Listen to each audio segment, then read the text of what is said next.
I can't believe I am actually going to sit down here and write this story out after I have lived it so closely for so long. I know that there will be those among you who will hate to hear it, and there will be those who love it. So be it. John David Martin is my name, and I am a cop. No, that isn't exactly correct. I am more than a cop. I am an investigator for the Tyler County, Texas Crime Task Force. My title is Special Agent J.D. Martin. I am good at what I do, and I rarely fail to solve the cases that are assigned to me. I know I sound egotistical and, in some ways, I am, but I also am just stating the facts. I was on a case. It was a hot-ticket case, the sexual assault of 2 young girls and the abduction of one of them. It made the news, and it would continue to be forefront in people's minds for years to come. Everyone who knows me calls me JD, including my beautiful wife, Allison Allie. We have been married 5 years, and we have no children. I think our marriage is pretty normal, and in most ways I would call it special. Allie is in fact very pretty and sweet. We grew up together and were always good friends, and it just blossomed into love and ultimately engagement and then marriage. She was always the best thing to happen to me, and I have had a lot of good things happen to me. Bill Jacobs is the director of our task force, and years ago he took a liking to me and the work I did. Because of that, I have had every opportunity to advance, and I haven't wasted any of them. I am 32 years old and second in command of the task force. I know it had a lot to do with Bill's support, but I also earned it by doing a great job. A year ago, Bill called me into his office and told me that there had been a double sexual assault and that one of the girls was in the hospital and the other had been abducted. The girls were sisters, Mary and Janice Schindler. Mary was 16 and Janice was 17. According to Mary, their uncle Josh Schindler picked them up from school and drove to his place out in the desert. She said he and his friend Garvey Smithson had repeatedly assaulted the 2 girls. Mary was in pretty bad shape emotionally and physically, and the 2 men decided to drop her off at the hospital and take off with Janice. Both of the men were always a bit unstable but had never done anything like this before. Bill knew he didn't have to ask me to take the case, but he did. He told me that he believed if anyone could locate Janice and bring in Josh and Garvey, it would be me. I was sickened by the facts just like everyone else and agreed to take the case. I took Gina Darling, one of our female officers who partners with me most of the time, and went to the hospital to meet with Mary. Gina does a fantastic job, and I trust her with my life. I knew she would be invaluable in talking with Mary. Mary had been stabilized and was ready to give a statement with all the details she could recall. Mostly Gina, gently walked her through the entire ordeal, getting as much information as possible without upsetting the young girl more than she already was. She was unbelievably brave and was able to tell us everything. When we were finished, I told Mary that we would do everything we could to find Janice and bring her uncle and his friend to justice. I never promise because you never know for sure what you can do, but I wanted to make a promise to that girl. I think she knew I would give it my all. Gina and I worked the case relentlessly. We worked 18 hours a day for 3 days straight. In a word, I was obsessed with the case, and so was Gina. I am sure that is where the cracks started in my relationship with Allie. She complained to me that I was working too much. She complained that I was spending too much time with Gina. I looked at her while she was chewing me out and couldn't believe it was my sweet wife. I told her that out there was a scared and abused 17-year-old girl who was counting on me to find her before they destroyed her, and I would be damned if I was going to slack off until I found her. I guess I pretty much told Allie to suck it up and stop being so selfish. Well, on day 4 we caught a break.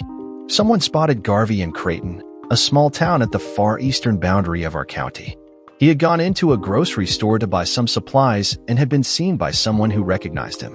There had been some pictures of Josh and Garvey in the papers, but not everyone had seen them yet. We were lucky that this guy had seen the news. Several carloads of officers converged on Creighton, but when we got there, Garvey was nowhere to be found. Supposedly, he had just left town and driven south. I knew that part of the county pretty well and formulated a plan on how we could systematically check out every possible hiding place in the area. We started by setting up a perimeter 10 miles out from Creighton. Then we started fanning out to cover the territory. Once again, we got lucky. It was only 3 hours after Garvey was spotted that we found a shack out in the desert, and sure enough, Janice was there. She was badly abused and beaten, but alive. We were able to call in a medical helicopter, and she was taken to the hospital in Tyler. Unfortunately, Josh and Garvey had slipped past us somehow and were nowhere to be found.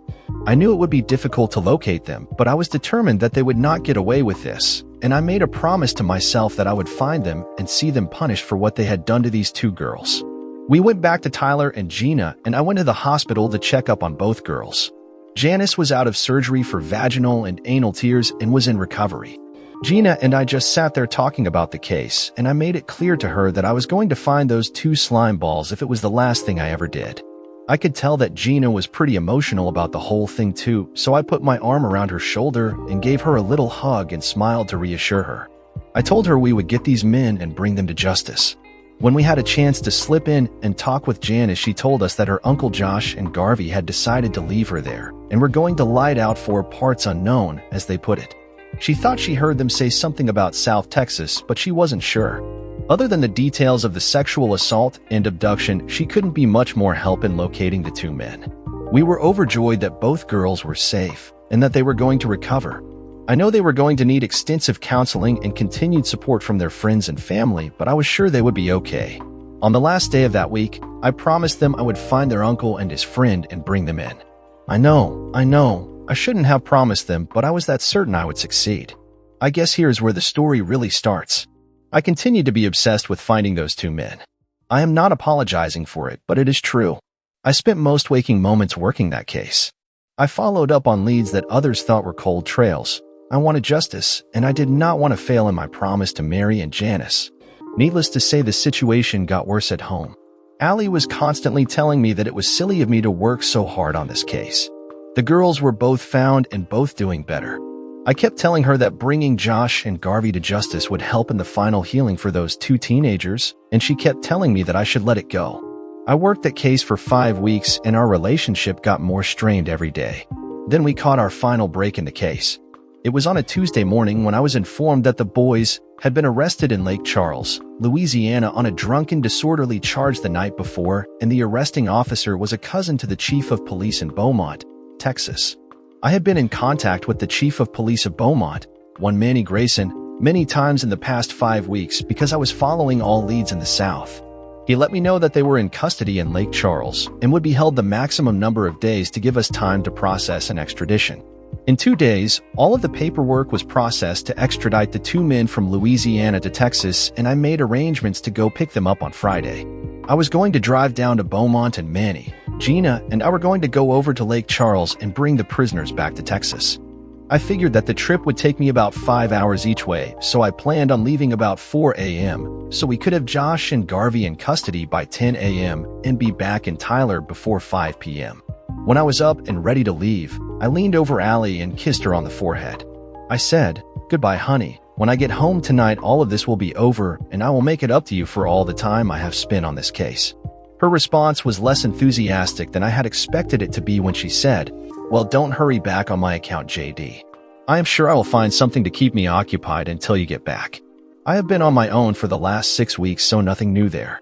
It was just as bitchy as she had been to me all that time. Now I knew I had not been paying enough attention to her, but I thought she knew how much I loved her and that this was only a temporary thing.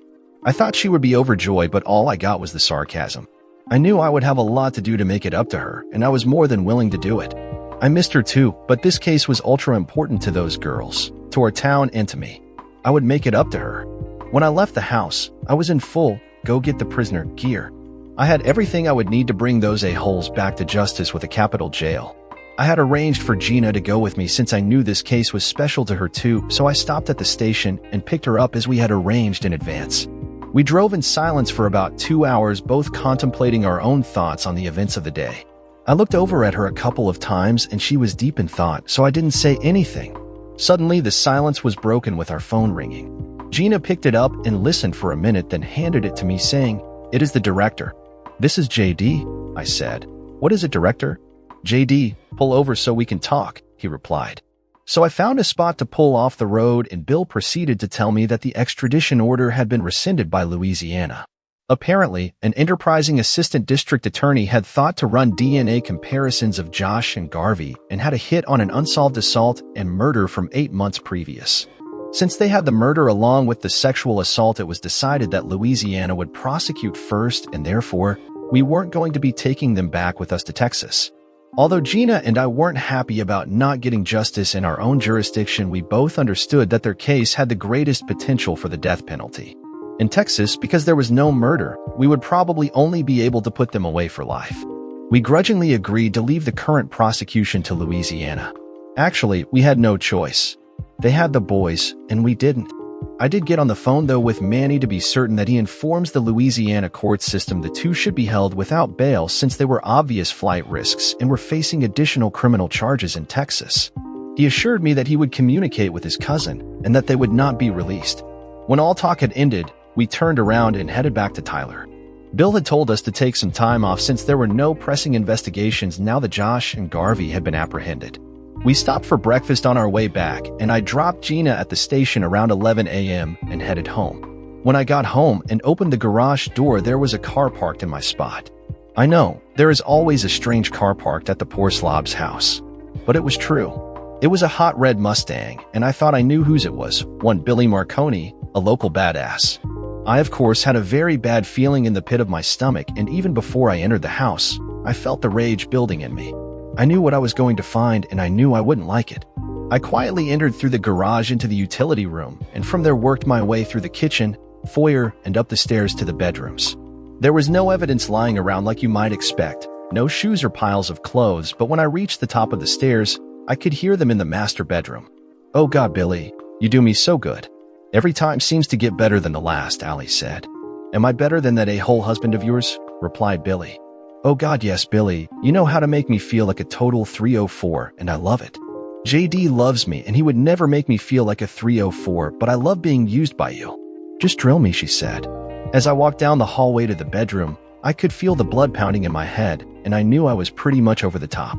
I reached for my gun and just about had it pulled out of the holster when my hand grazed the stun gun that every officer carried when transporting prisoners. It was a good thing, I guess, that my hand touched it because there is no telling what I would have done with the gun. When I peeked into the room, I could see Allie on her hands and knees with Billy drilling her doggy style. I quietly walked into the room with the stun gun in hand and was able to get right behind him and zapped him right in the bum and balls. He went down like a rock onto Allie's back, and when she rolled him off of her, I zapped her too. With both of them out of it, I took out one set of handcuffs and handcuffed Allie to our bed. There was no way she was going to be able to get away from me or impede me in what I was going to do to Billy. Then I handcuffed Billy and dragged him out of the bedroom and down the hall to the basement doorway. I think he bumped his head a couple of times sliding down the stairs, but I really didn't care. I handcuffed him with his arms around one of the support beams and blindfolded and gagged him. By now he was starting to come around again, and I let him. "I will be back to take care of you a bit later, Billy. Don't go anywhere," I told him with a malicious laugh just before I zapped him again. I went back up to the bedroom and sat in a chair alongside the bed. Allie was crying softly and my heart was aching, but my anger over what I had found was greater than my compassion at that moment. I took the stun gun out and laid it on the bed in plain sight. "Allison," I said, "I have a few questions to ask you, and you had better answer them honestly. If you don't answer honestly, I'm going to use the stun gun on you again and again until I get the truth. I will know it is the truth if you and Billy give me the same answers." So here are the questions I asked her. How long have you and Billy been having sex? How many times have you been together? Where have you met to have sex? Does anyone else know you have been having sex with Billy? Do you like sex with him better than with me? These were her answers. Today is the only time I have ever had sex with Billy. Just this time. Only here this one time. No one else knows. And no, JD's sex with him was not better than with you. Now, I had already heard her say, "Every time seems to get better than the last." And oh God, yes, Billy, you know how to make me feel like a total 304, and I love it. JD loves me, and he would never make me feel like a 304, but I love being used by you. Just screw me. So I knew she was lying to me, and I told her so. Allison, those answers are not the truth. I warned you what lying to me result in. I picked up the stun gun and gave her the full charge once again. When she came around, I told her, "I am going to talk with Billy, so while I am gone, you better think about the correct answers. I will be back." I took the stun gun with me and headed down to the basement. I pretty much knew what was going to happen when I asked Billy the same questions. I knew he would lie, and I knew I would zap him a couple of times. Believe me, I was hoping that was the way it would go. I snarled at him, "You piece of shit that does it. I will give you 10 seconds to tell me the truth the next time I ask the questions, or I will fry your brains with this thing and feed your dead and smoking body to the coyotes out in the desert." I zapped him full bore and for an extra long time. His whole body was limp but twitching a little, but then he came around and I asked, 10 seconds, Billy, remember it. When did this start?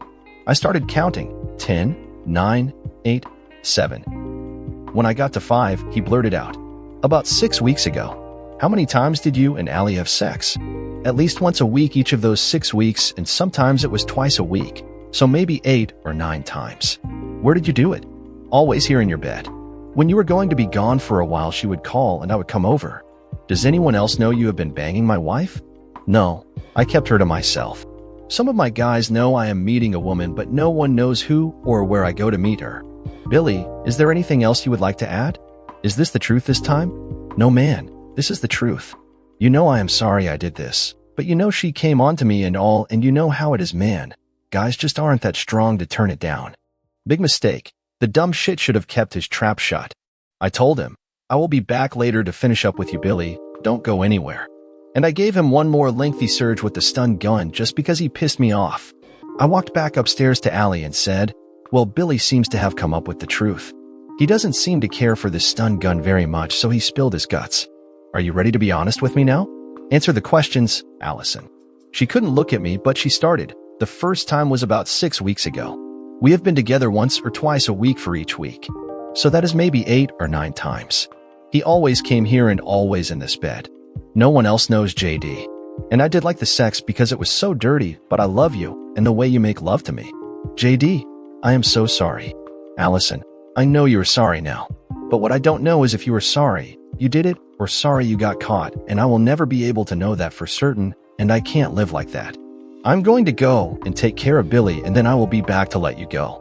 I picked up all of Billy's clothes off the bedroom floor where he had dropped them in his rush to bed my wife. Damn, it pissed me off again as I walked out of the room with him. His cell phone dropped out onto the floor. I noticed that it was an older BlackBerry, and I had an idea. I dropped Billy's clothes on our kitchen table and walked out into the garage. With Billy's car keys in my hand, I got into his car and backed out onto the driveway, closing the garage door behind me. I drove north out of town until I reached Interstate 20 and headed easterly to Longview, about a half hour away. I stopped at the Walmart on the southern side of Longview and bought 2 burner phones. Then I went to the other 2 Walmart stores in Longview and bought 2 more phones each, so I had a total of 6. From there, I drove to the Radio Shack to meet up with an old friend of mine. I sat and explained my idea to him, and after a guarded warning about what I was about to do, he helped me get the rest of the equipment I was going to need. When I got home, I copied all of Billy's contacts, all of his text messages, and all of his voice messages to one of my new phones. Then, using the equipment and apps available, I cloned his phone. Yeah, I know it is illegal, but at that time I really didn't care. I wanted to keep track of that creep, and I was going to. With that out of the way, I went down into the basement and had a heart-to-heart with Billy. I told him, "Billy, you are nothing but a lowlife, and one of these days I am going to find a reason to put you down. I know you were pissed, and I know you wish you had never seen me, but too bad, you have. Here's what I expect. You will never say a word about any of this to a soul. You do not know Allison, and nothing ever happened to you here in this house. You are never going to see or talk to Allison again. I will be watching, and any contact whatsoever will result in your immediate demise. Do you understand me, dirtbag?" He nodded his head yes, but I wasn't satisfied with that. I said, "Do you understand me, dirtbag?" This time he said weakly, "Yes, I understand you." I released him from the handcuffs and told him, "Then get dressed and get your bum out of my house and never, and I mean never, show your face here again." After he left, I grudgingly walked up to my bedroom and released Allison. The bed was a mess, but I really didn't care that much. I did tell her, "I am sorry you had to make a mess of things here, but it couldn't be helped. I will leave it to you to clean up after yourself." I then proceeded to throw a few things in a duffel bag and told her, "I am going to leave for a while to think this whole thing through. I will be back to let you know what is going to happen." She tried to grab my arm to stop me and begged me, "Please, JD, don't leave me. Please stay." "I am so sorry." I said, "Yeah, I am sorry too, but I have to go now, but I will be back." I checked myself into the Staybridge Suites hotel near downtown and spent most of Friday night and Saturday thinking about what I wanted to do going forward. Sunday morning, when I turned my cell phone back on, there were around 20 messages, most from Allie. I really didn't want to listen to any of them, so I just paged through the ones from Allie and listened to the rest. There was one from my boss, a couple from Allie's sister, and one from Allie's father. I immediately called my boss to let him know I was fine and requested a few days off. He was okay with me taking a few days, but told me to keep in touch. I realized that I hadn't eaten since Friday night and realized that wasn't such a good idea. I went down to the hotel restaurant and devoured a huge breakfast. I spent the rest of the day fishing at Tyler State Park. I caught several nice bass on a jig and worm, but I didn't keep any of them. Better to let them grow and let someone else have the fun of catching them. By dinner time, I was tired and hot, so I went back to the Stay Bridge and took a shower, then went out for dinner. Having resolved in my own mind what I wanted to do, I went to bed and actually slept very well. It was Monday, and I had taken all of the morning and most of the afternoon to take care of some business before I went back home. It was around 7 p.m. when I walked into the house for the first time since I had left on Friday night. Allie was sitting at the kitchen table with a cup of coffee. I had stopped to pick up a couple of sandwiches and some chips, so I set them on the table in front of us. She looked at them and then up at me and said, "I really am not hungry, JD." "I know you probably aren't," I said, "but you really should try to eat a little. After you eat, we will talk." She reluctantly picked up the sandwich and took a bite. I think that first bite spurred her appetite, so she then ate ravenously until the entire sandwich and all the chips were gone. When she was finished, she looked up at me and smiled, but then burst into tears. "Oh, JD, I am so sorry," she said, and she started sobbing uncontrollably. When she finally settled down, she went through the whole cheater's checklist. 1. It didn't mean anything to me, it was just sex. 2. I love you and never intended to hurt you. 3. I was going to end it. 4. Some of the blame is yours because you were so obsessed and I was lonely, and so on and so on. You know what you always hear. When she finished, I said, "Are you finished now? I know who, when, and why, so nothing else matters to me. None of your statements mean shit to me. It was sex, but with someone other than me, so you shouldn't have done it. If you loved me and didn't want to hurt me, you should never have done it. And yeah, sure, you were going to end it, and a pig's ear you were. And finally, if you were lonely, why didn't you spend time with your dad or your sister? No, you had to find a boy toy to stop you from being lonely. And this was my fault? My efforts and obsession, as you put it, were to apprehend kidnappers and rapists, and as it turns out, they were also murderers. I would say my efforts were not obsession, but devotion to duty and public safety." I continued, "Allison, I have no idea who you're anymore. The woman I married would never have done what you have done. She would never have allowed herself to be treated the way Billy treated you, and she never would have thought so little of me that she would have betrayed me like you have. I have no idea where the woman I married is now, but I am certain that she is gone forever. I am certain that I can never have her back. It is too late for that. I am also afraid that the man you married doesn't exist anymore either. I used to believe that if you did the right things in life, everything would work out just fine. I have lived my whole life by that principle, and look where that got me. I don't believe anymore. I don't think it matters what we do anymore. So, the man you married is also gone." Allie wouldn't stop sobbing as I was telling her all of these things. I know it was hard for her to hear, but it was also the truth. All of this had come to me over the weekend while I was struggling to figure out who I was going to be now. Oh, I knew, but I wasn't about to let on to anyone. "So, Allison," I said, "I am leaving." I put the folder of papers on the table. "These are divorce papers. Let me tell you what is in them. First, there is something you have that I want back. My great-grandmother's engagement ring that I gave you, I want it back. It is part of my family history, and I want to keep it in my family. I am sorry to ask for it, because I really thought someday we would be able to pass it down to a daughter or to a son for his fiancée, but that is not to be, so I want it back." Oh my. Her sobs increased in intensity twofold, but I continued, "Please give me the ring now." She looked at me pleadingly, but I just shook my head, and she reluctantly took it off her finger and handed it to me. "Secondly, Allison," I continued, "you know that I receive money from my family trust. Some of it is in our accounts along with our investments and savings, and I want you to have it all. I will continue to receive money from my trust, so I will have all I need." More sobs. "Damn. I intend to keep 100% of my pension," I added. "Because your IRA account is almost exactly the same amount, I see no reason to share my pension in any way." Finally, I said, "The house. As you know, we do not own the house. It is also part of my family trust, and it will continue to be held that way. That trust was set up long before you and I married and would be considered premarital property. You have no legal claim to the house or any of the family trust, but that is also why I am giving you much of our money and investments. They are about equal in value to the house. In addition, you are of course free to leave this house anytime you wish, or you will be able to live in this house as long as you want. The trust will take care of every household expense as it does now. You will only have to leave if the trustee informs you that you must leave, and he will not do that unless I tell him to tell you to leave. If that happens, you will have a month to find another place to live and move all of your belongings out. Again, there are household furnishings that were part of the family trust, and I expect you to leave them behind if you leave. You know what they are." Her sobbing had finally stopped as she peered up at me with red and swollen eyes. "There are only 2 conditions to you staying here," I said. "You will not entertain your men here. I will not have my family home be a whorehouse like you have made it the past 6 weeks. If you do that, you will be physically evicted from this house immediately, no time to find a new place to live." Of course, her sobbing started all up again. "And," I continued, "if you remarry, you will be expected to leave immediately. I will not have you living in this house with a new husband." "So, Allison," I sighed, "that is it. That is my offer. It is not negotiable in any way. Have your attorney look at the papers. Sign them or don't sign them. I really don't care. Either way, I am still gone. Either way, I will not be your husband any longer. Our marriage is over, either with a legal stamp on it or just practically, but it is over. If you sign the papers, give them to my attorney and he will complete the process." Of course, by this time she was inconsolable. "There is one more thing we need to do before I leave," I said. "We are going for a ride."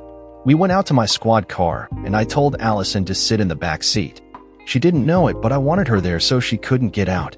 By this time, it was around 9 p.m., and the nightlife of the city had begun to rock as it always did.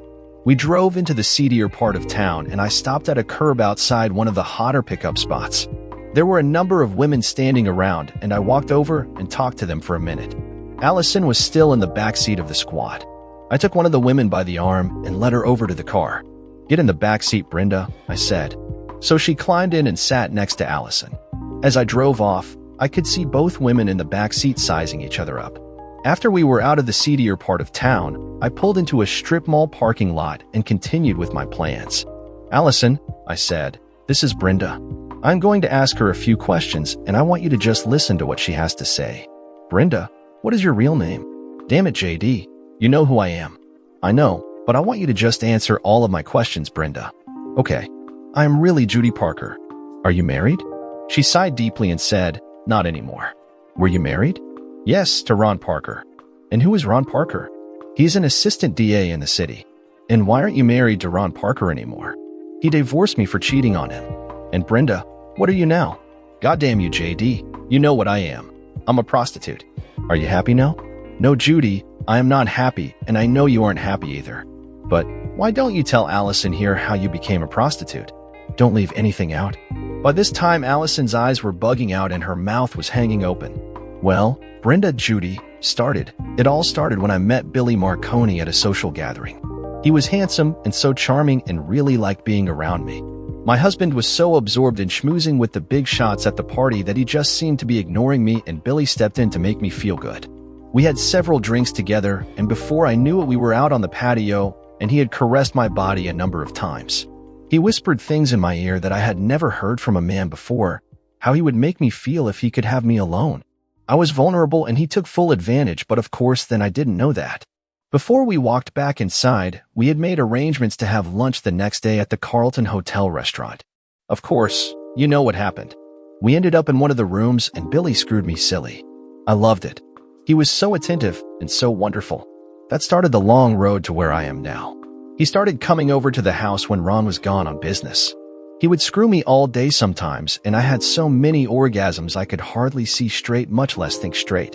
Then he started bringing some weed, then eventually some coke, and I was hooked. One day Ron caught us and threw me out. Billy took me in, and the long road to my demise was suddenly shorter. Before I know what had happened to me, I was hooked on drugs and Billy was sharing me out to everybody and anybody.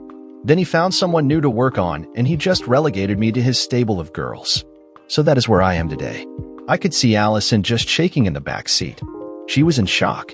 I asked Brenda, "How many girls does Billy have in his stable, Brenda?" She responded, "I know of 4 other girls turning tricks for him right now. Every once in a while, one of them goes away and a new one comes in." "One last question, Brenda," I said. "What would you do with Billy Marconi if he were in the back seat there with you right now?" "I'd gouge his eyes out with my fingernails and cut off his balls and stuff them down his throat. I made a horrible mistake when I took up with him, and he ruined my life. Most days I just wish I was dead." "Well, Brenda," I continued, "one of these days you just might get your chance to have at it with Billy Marconi. He has screwed with the wrong guy this time." She smiled at me and said, "JD, if you ever give me that chance, you can have free access to all my holes for life." Allison cringed and shot her a pretty vicious look. Too bad, Allison, I thought. But I doubted I would ever take Brenda up on her offer. I gave Brenda a few of $100 and asked her if I could drive her home instead of back to her pickup spot. She thought that might be a good idea, so we took off for her house. After we dropped Brenda off, I took Allie back to the house. We sat in the squad car for a few minutes before I let her out and I gave her my final speech. Allison, I still refuse to call her Allie ever again. So now you can see the slippery slope you had started on. You can see what you were so close to becoming yourself. You can see where your life was headed. I have done this last good deed for you because I love the woman I married and because I don't want her to become another Brenda. We are through, but you don't have to be another Brenda. Take control of your life and be the person you are meant to be. Build yourself a good life. She started to say something and I hushed her. Allison, there is nothing to say. It is too late to say anything. From now on, your future is entirely in your own hands. Goodbye. Now, get out of the car. I opened the door to let her out and got back in the car and drove off. My new life was going to start up soon, but that will have to wait for later. I was divorced 7 months later and Allison had moved out of my house. Last I heard, she had left town. What happened to Billy? It seems that one night he was found dead near a garbage dump. Somehow, we never found a clue or evidence on him. Only thing weird was that both his eyes missing and his balls were stuffed his mouth. Dear listeners, please share your thoughts in the comments section below and don't forget to like, share, and subscribe.